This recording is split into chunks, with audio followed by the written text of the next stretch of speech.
Bonjour à tous et à toutes, chers adhérents de BHC. Un juif qui habitait à Brooklyn et qui avait un magasin de diamants et de bijoux très chers dans un autre quartier de New York.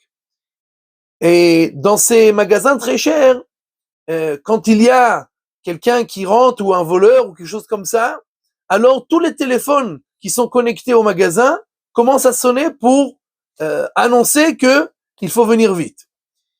Ce juif-là, Shabbat, il est religieux, il est chez lui à la maison et tout d'un coup, tous les téléphones sonnent. Il comprend, lui et sa femme, tout de suite que il y a un vol et il se dit qu'est-ce qu'on fait?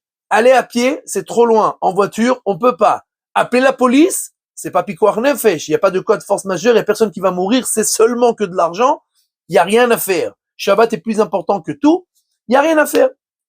Ils restent donc chez eux, un peu dur le Shabbat, mais ils passent le Shabbat plus minus.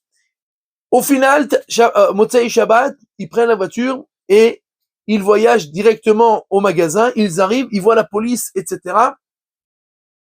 Un des officiers les attrape et leur dit, écoutez, il faut que vous sachiez que vous avez eu un miracle et que vous avez gagné votre vie dans ce vol-là.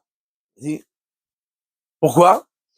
Il dit, le groupe de voleurs qui sont venus ici, ils sont très dangereux. Et ils viennent toujours avec des armes, parce qu'ils savent qu'il y a des endroits où ils ne pourront pas, par exemple, pénétrer. Il y a, comme chez vous, par exemple, un très grand coffre-fort qui est impénétrable. Et donc, ils savent aussi que dès qu'ils rentrent dans le magasin, il y a l'alarme et il y a les téléphones qui sonnent et directement, les propriétaires arrivent. Et donc, eux, qu'est-ce qu'ils font? Ils attendent, ils ne s'enfuient pas. À l'inverse, ils attendent que le propriétaire arrive, ils le menacent avec les armes pour qu'ils ouvrent le coffre-fort et après, ils les mettent à mort, ils les tuent pour ne pas qu'il y ait de témoins sur ce qui s'est passé.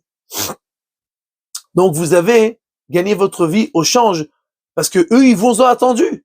Mais vous n'êtes pas venus. C'est la première fois qu'on voit un propriétaire qui sait que les téléphones sonnent pour lui dire que il y a un cambriolage dans son magasin et qui n'arrive pas. Et vous avez donc été sauvés.